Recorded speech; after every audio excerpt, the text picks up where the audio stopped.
भक्त बना या बनाया नहीं जाता।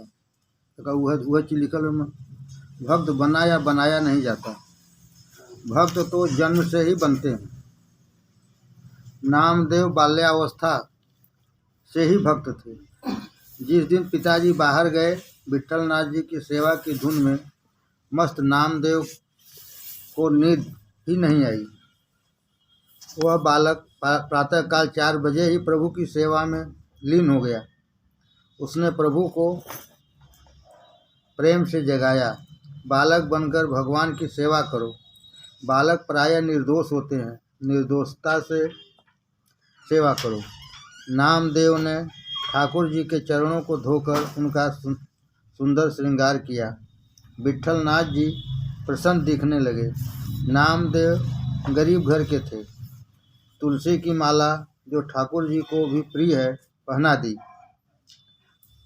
अल्प देने पर भी अधिक मान ले वह ईश्वर है।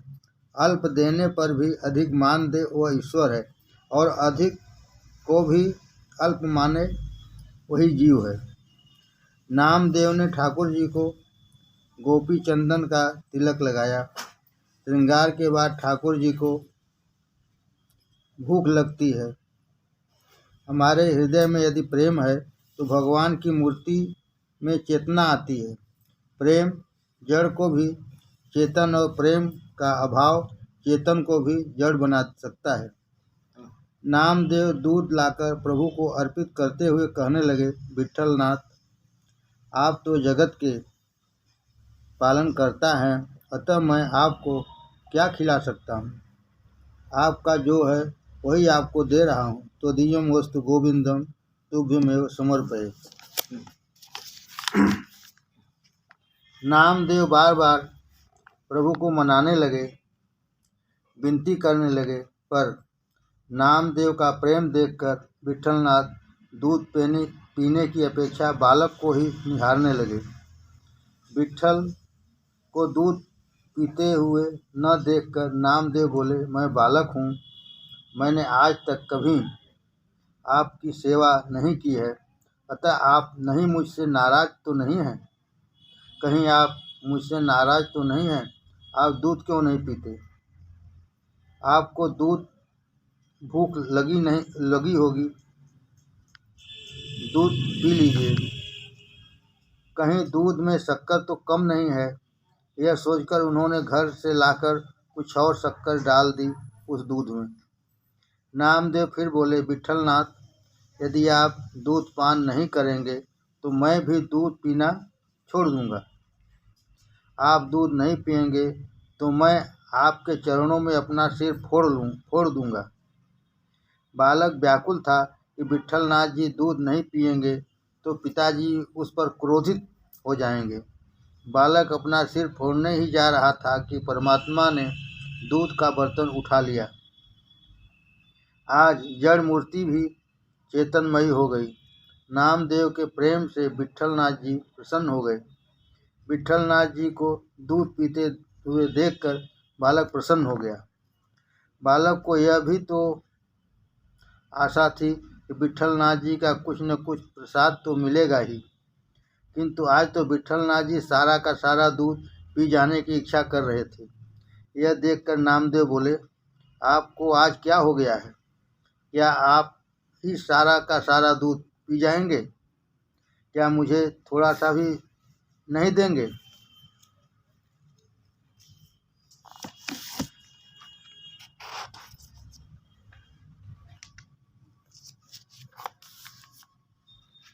यह सुनकर विट्ठलनाथ जी ने नामदेव को उठाकर अपनी गोद में ले लिया और फिर दोनों ने एक दूसरे को दूध पिलाया। इस प्रकार सेवा क्रम बताया। प्रेम और सेवा के बिना भक्ति सफल नहीं हो पाती। प्रेम और सेवा के बिना भक्ति सफल नहीं हो पाती। इस प्रेम में तो ऐसा बल है कि निष्काम को सकाम और निराकार को साकार बनना पड़ता है। ईश्वर के साथ प्रेम करो। ईश्वर जीव से प्रेम की मांग करते हैं। प्रेम करने योग्य तो मात्र ईश्वर ही है। ऐसा करते करते यदि हृदय आर्द्र हो जाए और आँखों से अश्रुधारा बह निकले तो मानो कि सेवा सच्ची है। ज्ञान से वस्तु के स्वरूप का पदार्थ का ज्ञान होता है, किंतु ज्ञान से उस वस्तु के स्वरूप में परिवर्तन नहीं हो सकता। पर भक्ति में उस वस्तु के स्वरूप में भी परिवर्तन कर देने की शक्ति है। प्रेम में, भक्ति में जड़ मूर्ति को भी चेतनमय बना देने की शक्ति है। बिंब का श्रृंगार करोगे तो प्रतिबिंब भी निखरेगा। ईश्वर को दोगे तो वे भी तुम्हें कई गुना बढ़ाकर वापस देंगे। द्रौपदी की लाज परमात्मा ने रख ली। उन दोनों का किसी स्थान पर मिलन हुआ। मिलने पर द्रौपदी ने भगवान का आभार माना। भगवान ने कहा, आभार, उपकार की तो कोई बात ही नहीं है। मैं तो आज तेरे ऋण से ही मुक्त हुआ। शायद तू यह बात भूल गई है, किंतु मुझे तो याद है। एक बार मेरी अंगुली से रक्त की धार बह निकली थी तो सारी रानियां महल में पट्टी ढूंढने निकल पड़ी। तब तूने तो अपना ही वस्त्र फाड़कर मुझे पट्टी बांध दी थी। उस पट्टी में 999 धागे थे। तो मैंने उस समय सोचा था कि मैं अपनी बहन को 999 साड़ियाँ दूंगा। वह देकर आज मैं ऋण मुक्त हो गया हूँ।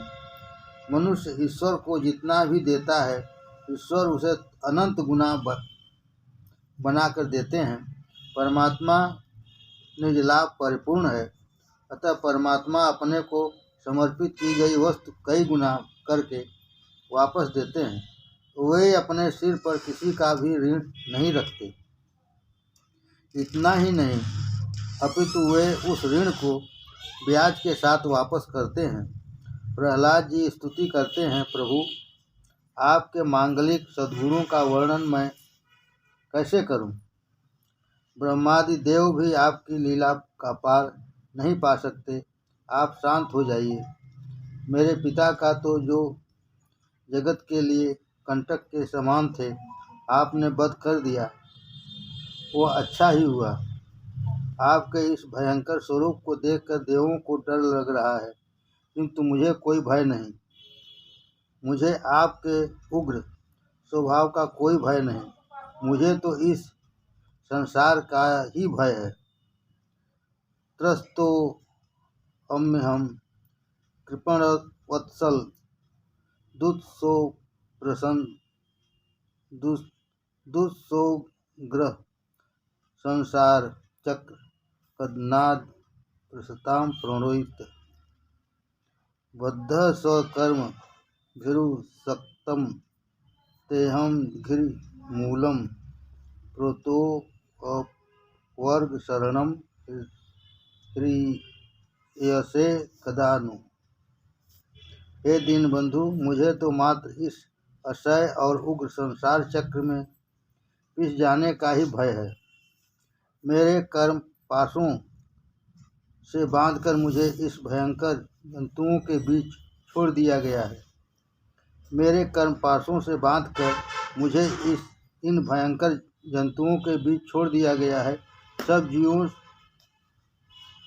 के एकमात्र शरण और मोक्ष स्वरूप ऐसे अपने चरणों में, हे नाथ, प्रसन्नता से आप मुझे कब बुलाएंगे?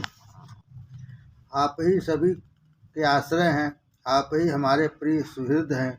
आप ही सभी के परमाराध्य हैं। आपकी लीला कथा का गान करता हुआ मैं बड़ी सरलता से इस संसार की कठिनाइयों को पार कर जाऊंगा। दृष्टा मया विभो अखिल विष्णे पाना मायु श्रियो विभो इक्षत वांच नो यम। ये स्मृत पितु कुपित हास भ्रू विभ्रूतेन सुलिता स स्तुते निरस्तः। हे भगवान, जिन्हें प्राप्त करने के लिए संसारी लोग उत्सुक रहते हैं, वह स्वर्ग में प्राप्त सभी लोकपालकों की आयु, लक्ष्मी और वैभव मैंने देख लिया। हे भगवान, जिन्हें प्राप्त करने के लिए संसारी लोग उत्सुक रहते हैं, वह स्वर्ग में प्राप्त सभी लोकपालकों की आयु, लक्ष्मी और वैभव मैंने देख लिया। मेरे पिता के लिए किस वस्तु की कमी थी? आँखों का एक ही संकेत सभी कुछ ला देने के लिए समर्थ था। स्वर्ग की सारी संपत्ति भी उनके लिए प्राप्त थी, फिर भी उनका नाश हो गया। भोगोपभोग के ऐसे विनाशकारी परिणाम मैंने देख लिए। अतः मैं भोगोपभोग, दीर्घायुष, लक्ष्मी, ऐश्वर्य, इंद्रिय, भोग्य वस्तु या ब्रह्मा का वैभव आदि की इच्छा नहीं करता हूँ। मैं तो कहता हूँ, आयु श्रियम विभव उभयन्द्रियमा विरिंचान न इच्छामि ते।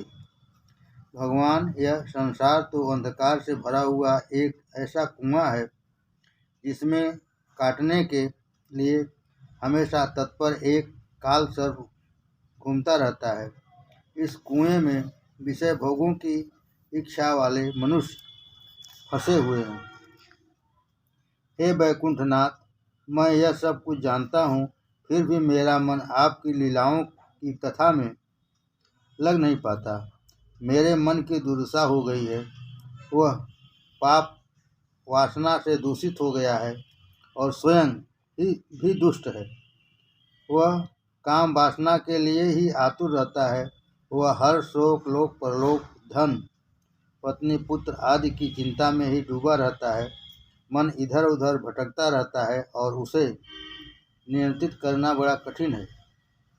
वह कामातुर है, भयत्रस्त है और भांति भांति की इच्छाओं से दूषित और दुखी है। मन के इन विशेषणों के विषय में सोचो। मन तो दुरितम, दुष्टम, असाधु, तीव्रम, कामातुरम, हर्ष, शोका, भय, शरणार्थ है। अतः आपकी कथाओं के प्रति मेरा मन उदासीन है। मन की ऐसी स्थिति के कारण मैं दीन बन गया हूँ। ऐसी दशा में मैं आपके तत्व का विचार कैसे करूँ? हे नाथ, मेरे ऐसे मन को नियंत्रित करने की शक्ति मुझे दीजिए और मेरी रक्षा कीजिए। नृसिंह स्वामी ने कहा, बेटे, बिगड़ा हुआ मन भगवान के नाम जप के बिना सुधरता नहीं है। बेटे, बिगड़ा हुआ मन भगवान के नाम जप के बिना सुधरता नहीं है। प्रहलाद, तेरा मन शुद्ध है, अतः तू मेरा दर्शन कर सका। मन की दशा की बात तो हो गई, अब इंद्रियों की दशा देखें। प्रहलाद कहते हैं, वैसे तो मैं मात्र 5 वर्ष का हूँ, फिर भी मेरा 5 स्त्रियों के साथ विवाह हो गया है। ये 5 पत्नियां मुझे चैन से बैठने नहीं देती, मुझे नचाती रहती हैं। वे हमेशा अतृप्त ही रहती हैं।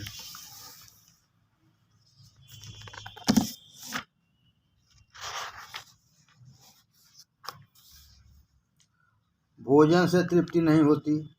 भोग से ही यदि तृप्ति हो सकती तो यह जीव तो कई जन्मों से भोगोपभोग करता आया है, फिर भी उसे तृप्ति नहीं हुई है। तृप्ति भोग से नहीं, त्याग से ही हो सकती है। यह लूली जीव मुझे बहुत नचाती है। यदि इसे राजी करता हूँ तो आँखें सताने लगती हैं कि जरा सिनेमा तो दिखा दो। क्या सिनेमा से मनोरंजन प्राप्त हो सकता है? मनोरंजन तो सब तब मिलता है जब मन निर्विषय बनता है और इंद्रियां आत्मस्वरूप में लीन हो जाती हैं। सच्चा आनंद तो तभी मिलता है। मनुष्य यह जानता ही नहीं है कि सच्चा सुख और सच्चा आनंद कहाँ है। आँखों को समझाता हूँ तो कान चैन नहीं लेने देते। उन्हें तो रेडियो से सिनेमा, संगीत सुनना है। जो व्यक्ति मानव जीवन सफल करने की इच्छा रखता है, वह श्रृंगारी गीत कभी नहीं सुनता। स्पर्श सुख भी मुझे सताता है। मैं मानता हूँ कि मेरा शरीर हाड़ मांस के सिवाय और कुछ भी नहीं है, फिर भी मैं लाचार हूँ।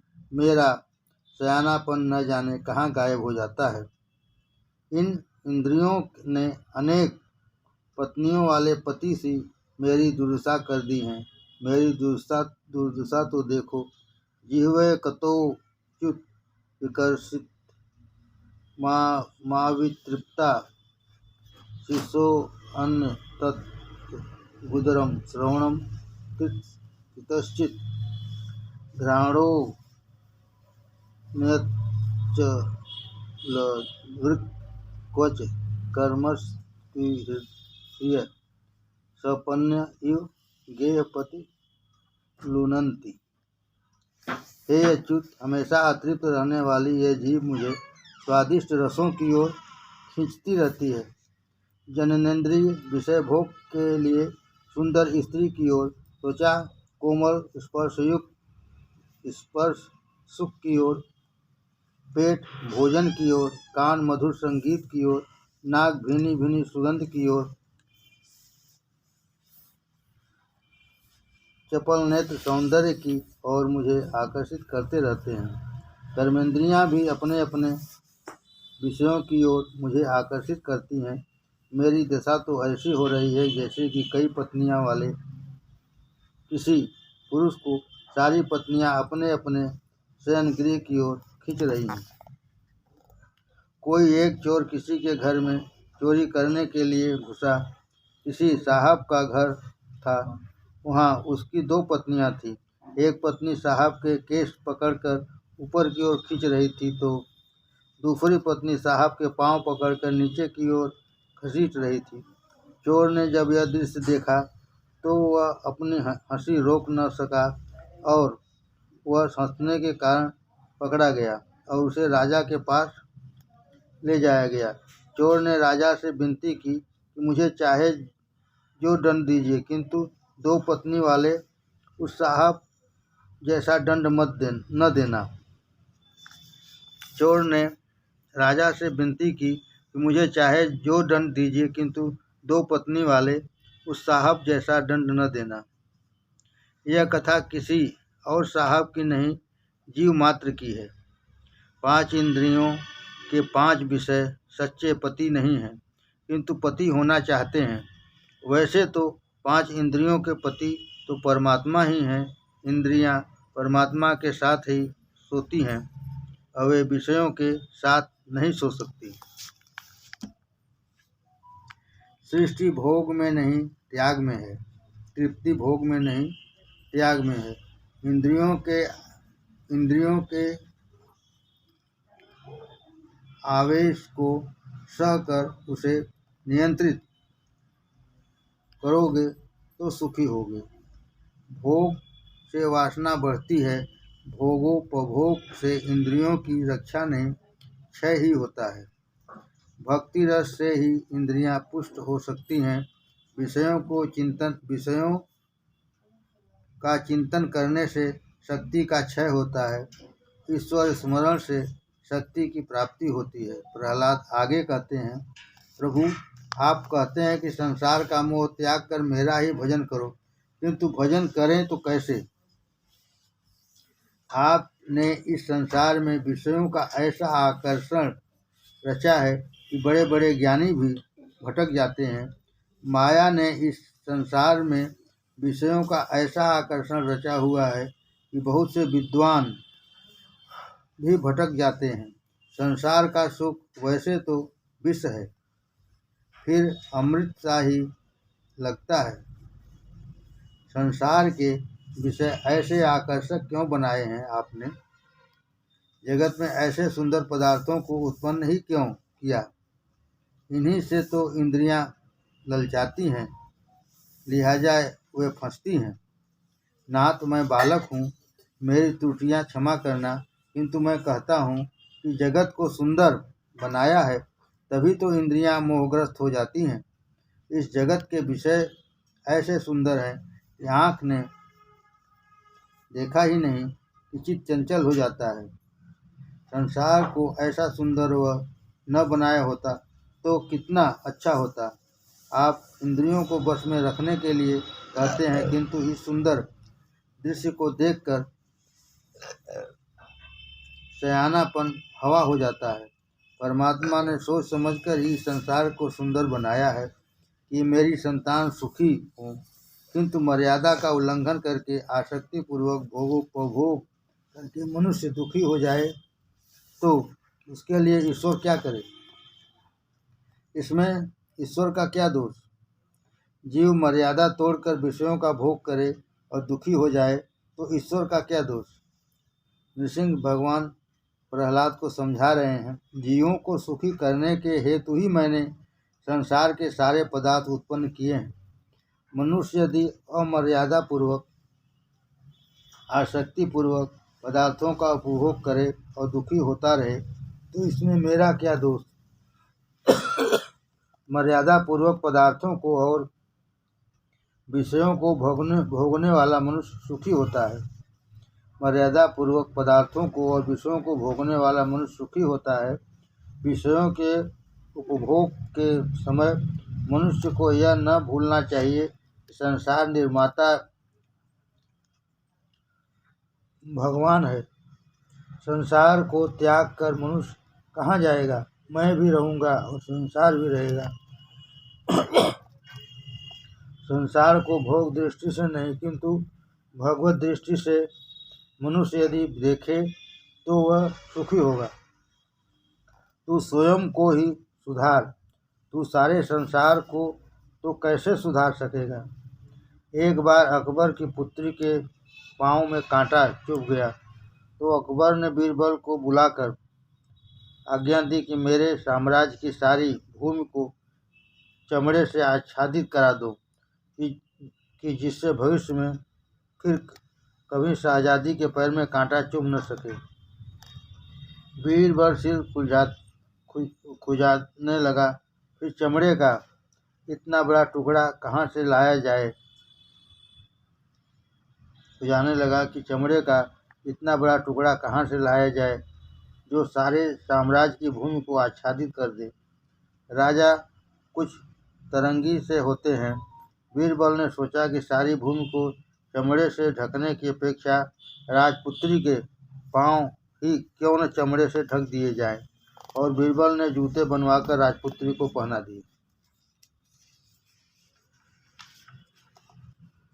जगत में कांटे हैं और रहेंगे भी, पर जिसके पांव में जूते हैं उसको कांटे नहीं चुभ सकते। विवेक पूर्वक मर्यादा में रहकर मनुष्य सुख का उपभोग करे तो सुखी हो सकता है।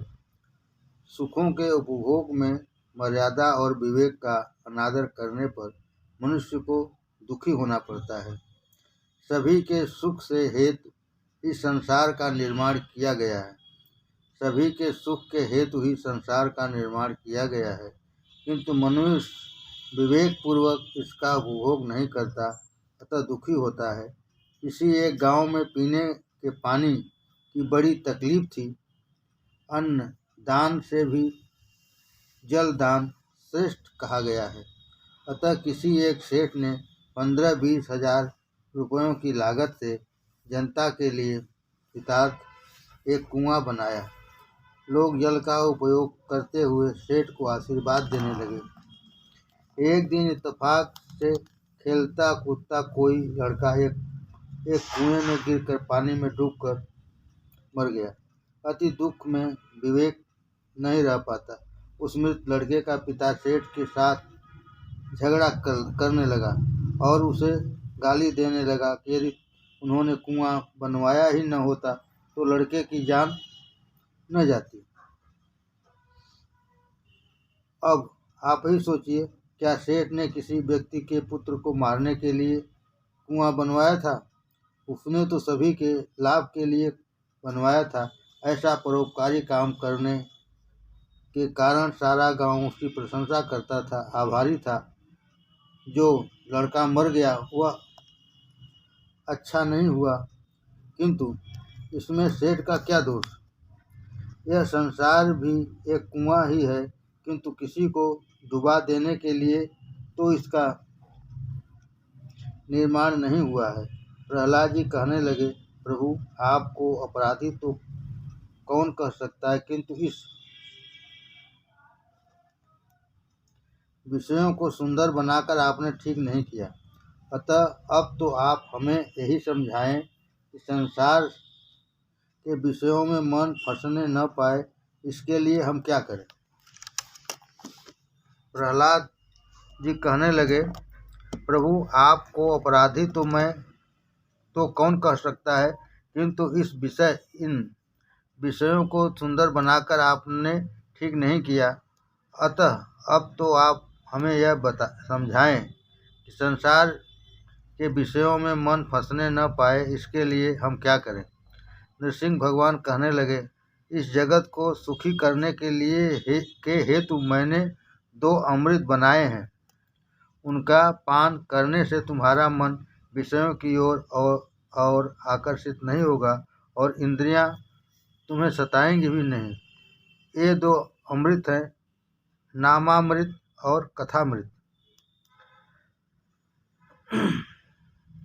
जब भी मन में विषय का पाप का प्रवेश हो, तब कथामृत और नामामृत का आश्रय लो। जीव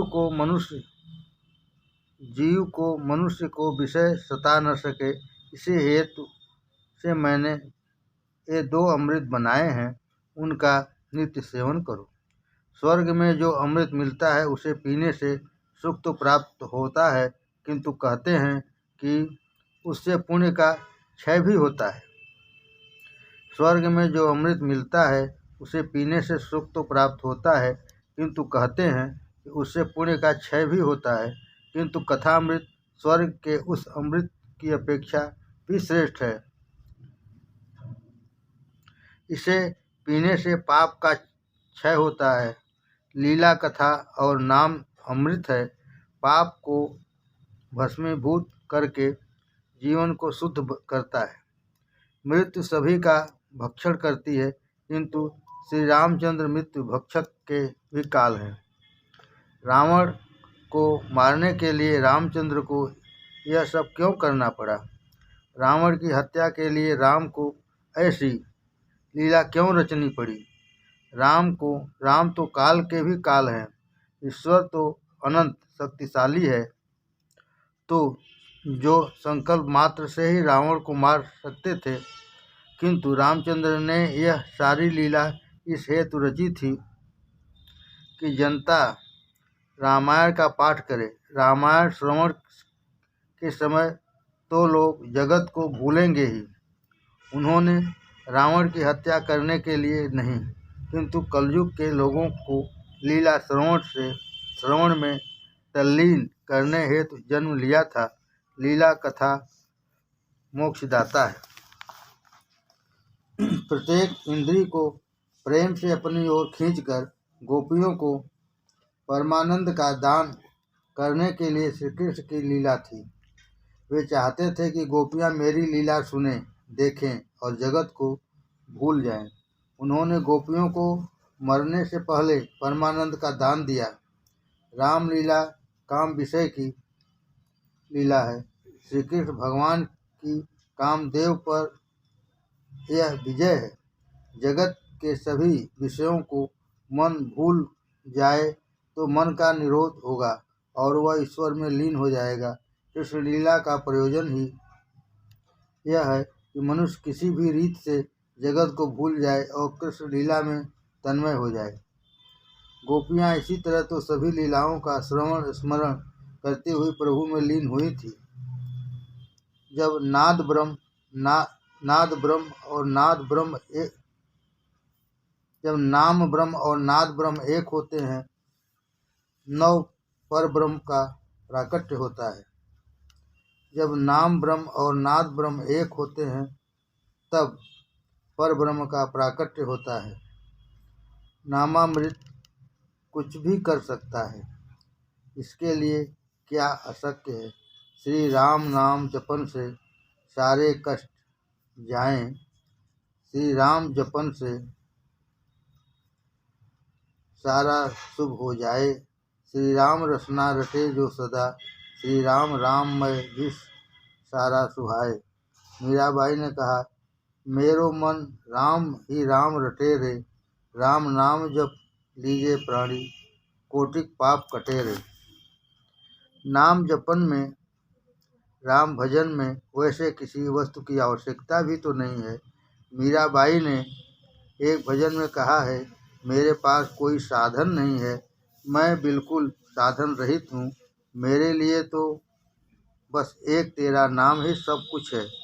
डंको नाम सूरत की डोरी, कलियां प्रेम चढ़ाऊं ये माय, प्रेम को ढोल बन्यो अति भारी, मगन हो गुण गाऊं ये माय। तन करूं ताल मन करूं ढपनी, सोती सूरत जगाऊं ये माय, कीर्तन करूं मैं प्रीतम आगे, सो अमरापुर पाऊं ये माय। मोह अबला पर कृपा कीजो, गुण गोविंद का गाऊं ये माय, मीरा के प्रभु गिरधर नागर, रज चरणों की पाऊं ये माय। राम नाम मेरे मन बसियो, राम रसियो रिझाऊं ये माय, राम रसियो रिझाऊं ये माय। ये दो अमृत मैंने निःशुल्क ही दिए हैं, ये दो अमृत मैंने निःशुल्क दिए हैं, ये दो अमृत श्रेष्ठ हैं। कृष्ण का नाम स्वर्ग के अमृत से भी श्रेष्ठ है। देव स्वर्ग के अमृत का पान करते हैं, फिर भी उन्हें से शांति नहीं मिल सकती। कथामृत के पान से विषय शांत हो जाते हैं। नामामृत और कथामृत का पान करो। जब जब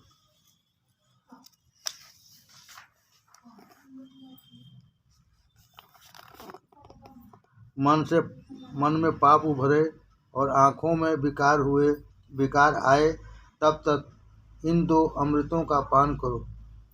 इनके पान से विषय तुम्हें नहीं सताएंगे। भोगी कभी योगी नहीं हो सकता।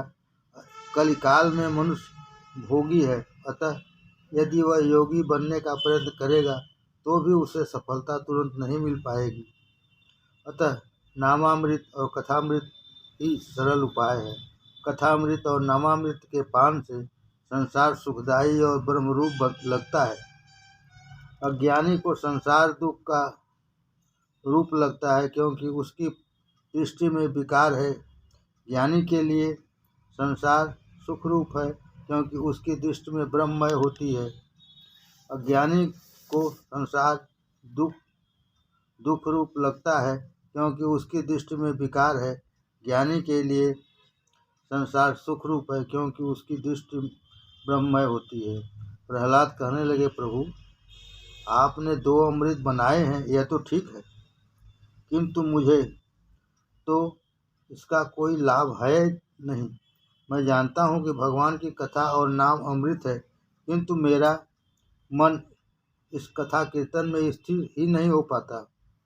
कीर्तन के बिना कथा परिपूर्ण नहीं हो सकती। कीर्तन के बिना कथा अपूर्ण है। अतिशय पापी को कृष्ण कीर्तन में से आनंद नहीं मिलता।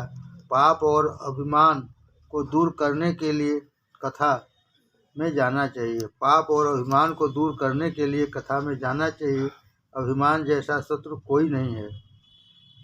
विवाह, मृत्यु और भोजन में बदली, एक के बदले में दूसरा व्यक्ति नहीं चल सकता। विवाह, मृत्यु और भोजन में बदली, एक के बदले में दूसरा व्यक्ति नहीं चल सकता है, तो फिर भजन में कैसे चल सकती है। विवाह, मृत्यु और भोजन की भांति भजन भी स्वयं ही करना है। विवाह, मृत्यु और भोजन की भांति भजन भी स्वयं करना है। मात्र ज्ञान निरर्थक है। जीवन में ज्ञान को जितना भी उतार सकोगे उतना ही सार्थक होगा। भागवत व्यक्ति को मृत्यु के बाद मुक्ति देने की बात नहीं करनी है। वह तो मृत्यु के पहले इसी जीवन में मुक्ति देती है। इंद्रियों के समुदाय को शुद्ध करो। गो इंद्रियां और कुल समुदाय इंद्रियां शुद्ध होने पर तुम्हारा हृदय भी गोकुल बन जाएगा और उसमें परमात्मा विराजमान होंगे।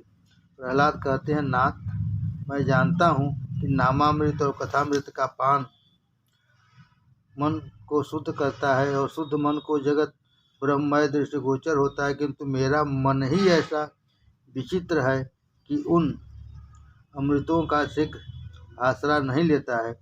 सोचिए, क्या प्रहलाद जी का मन अशुद्ध था? नहीं, वे तो हम जैसे साधारण व्यक्तियों की बात कर रहे थे। वे हमारे मन की कह रहे थे। सांसारिक विषयों के चिंतन से हमारा मन विकृत हो गया है, अतः जगत भी हमें विकृत ही दिखता है। सिद्ध ज्ञानी को जगत विकृत नहीं किंतु ब्रह्म रूप दिखाई देता है, क्योंकि वे परमात्मा का सतत चिंतन करते हैं। साधक को भी जगत दिखाई नहीं देता, क्योंकि वह तो साधन में लीन हो गया होता है। जो ईश्वर से विमुख है उसी के लिए जगत बिगड़ा हुआ है। नाम का आश्रय लेने पर मन सुधरता है। हम जैसे साधारण मानव के लिए और कोई मार्ग नहीं है। संसार का चिंतन करने से मन बिगड़ा हुआ रहता है। श्री कृष्ण के स्वरूप का चिंतन और स्मरण करने से यह मन सुधर सकता है। जो ईश्वर से विमुख है उसी के लिए जगत बिगड़ा हुआ है। नाम का आश्रय लेने पर मन सुधरता है। हम जैसे साधारण मानव के लिए और कोई मार्ग नहीं है। संसार का चिंतन करने से मन बिगड़ा हुआ रहता है। श्री कृष्ण के स्वरूप का चिंतन और स्मरण करने से यह मन सुधर सकता है।